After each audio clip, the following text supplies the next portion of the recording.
Hey guys, it's Marissa. So today I wanted to talk a little bit about influencers, the truth about social media, and also like just certain things that have been on my mind lately. So social media is crazy.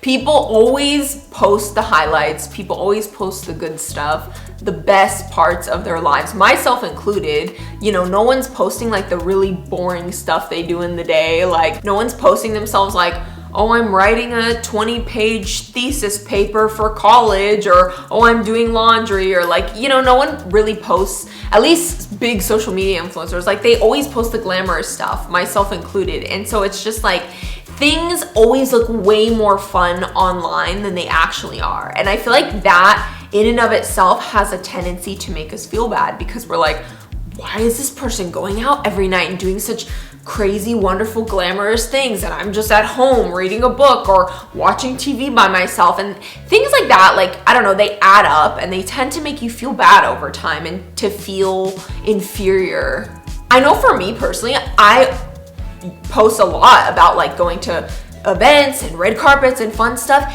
and a lot of the times it's weird because it's not even that fun. And then I look back and I'll be scrolling through my stories and I'm like, this looks so fun. It looks way funner online than it does in real life. And so it's like, I always have to check myself whenever I start to feel like, oh, I'm slightly jealous of this influencer. Oh, I didn't get to go to that, or oh, I wasn't invited to that. Like I always have to check myself, because I'm like, wait, I've been to this event, and none of it was even that fun. Like there's some events that really are that fun. There's some that are definitely really that fun. But then there's some where it's like, it wasn't even that fun. But it just, on social media, like you could take a 10-second, 15-second story of just like something really aesthetically pleasing, and it just has the effect of like, oh my God, like this is so glamorous. And I feel like people apply that also to the way they look, you know, the whole body goals thing. Like they apply making events look cool to like making themselves look perfect. And I feel like body goals is such a problematic statement, because a lot of the time you see people in person and they don't even look the same as they did online. And I feel like we're all guilty of this, you know, photoshopping and filters and things like that, and things that just amp up your looks. I also feel like the content gets so overwhelming. Like you're told you're too big, you gotta lose weight, and then you're told you're too thin, no, you've gotta like girl power, like eat the sandwich, eat bacon. Like I feel like we're just bombarded with so much different information. And like for me, I always find it weird when I look at my Instagram reels and like half of them are like inspiring fitness content, like people who are all ripped and jacked and stuff and like lifting weights in the gym, and then the other half is like recipes for like marshmallows and s'mores cookies and Nutella stuffed French toast and things that are like obviously not usually correlated with like looking really ripped. And so it's just like, I'm always left so confused, like, well, do I make a yummy recipe or do I go lift weights in the gym? Which one is it? So because social media can be so dangerous and can take such a toll on your mental health, I am really proud to talk about today's sponsor, which is BetterHelp. So BetterHelp is a platform that makes therapy more affordable and more accessible, and that's because it's all done online. So you're really able to get help anytime, anywhere, any place. And I know for me, I have always found it very unsettling, the thought of like going into a foreign place that I don't know, where I'm not comfortable, and being vulnerable with someone I don't know. So it's just, I feel like it's really helpful for people like me because it's very conducive to my lifestyle. Like I can be at home, I can be in my like safe environment, in my safe bubble with my cat Sushi on standby. So I've always been a naturally private person, so I find it hard opening up to friends and family members about what's really going on with me, what I'm feeling inside. And part of that is like being worried about being judged. And then the other part of it is like being like, well, what if they don't have time and they have so much going on too, and feeling guilty about it. So I think it's so important and critical to have a resource like BetterHelp, because if something is too complicated or inconvenient, I just won't do it.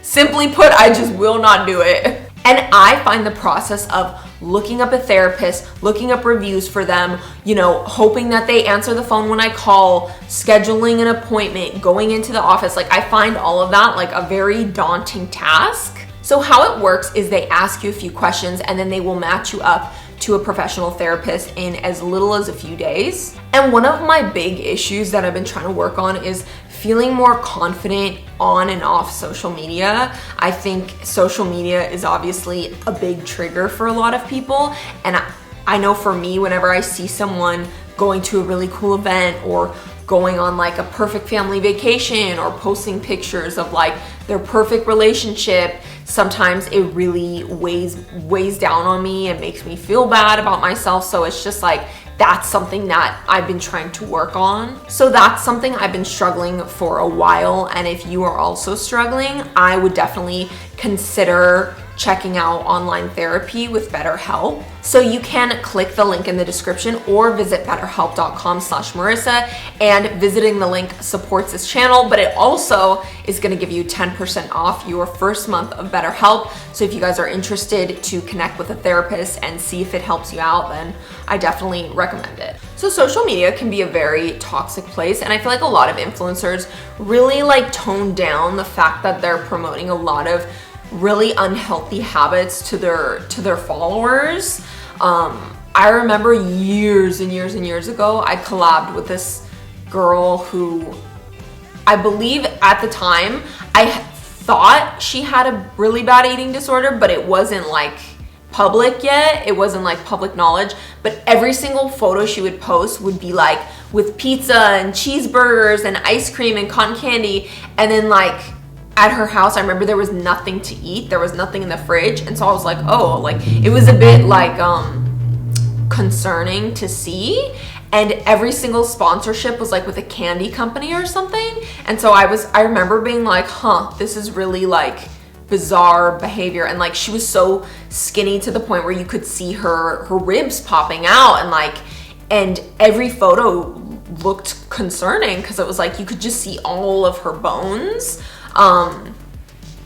So yeah, I mean, I thought that was very like just scary to see, obviously. And I remember another influencer that I knew back in the day, she would do a ton of like McDonald's sponsorships, candy sponsorships, like soda sponsorships. She would work with like every junk food company under the sun. And I remember being jealous because I actually ate all those junk foods.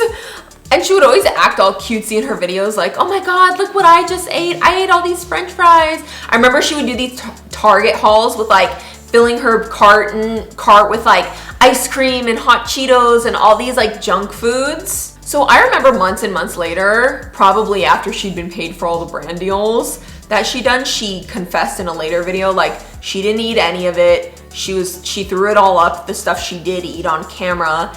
And she had an eating disorder. She didn't eat any of it. So I don't know. I thought it was dishonest, like promoting all that stuff and like being like body goals. Look at me in a swimsuit. Like, oh, but look at this Big Mac from McDonald's. Eat this Big Mac, but look at how cute I look. But then like, you know what I mean? Like it was a shocker for me to see because I really didn't expect that. But I just remember feeling like sad looking back and seeing all the brand deals of like, wow, this was just like a commercial, you know? Like you probably took the bite and then spit it out off camera. I remember thinking about it in retrospect and being like, yeah, that does make you feel terrible, being like, wow, this girl's so skinny, she's a size 2 and she eats all this junk food. She eats all this junk food daily. She eats Big Macs from McDonald's and McChicken sandwiches and chicken nuggets and French fries and hot Cheetos and ice cream and soda. And then why does she look like that? And then I look like this. Like that would definitely make me feel so bad. So I don't know. I think that social media in general is so toxic, and things like that really need to be not encouraged. So thank you guys for watching, and comment below if you agree with me that social media has become a little bit toxic. I kind of think it has. And I will definitely also link BetterHelp below for you guys if you want to check it out. And mwah, big kiss and bye guys!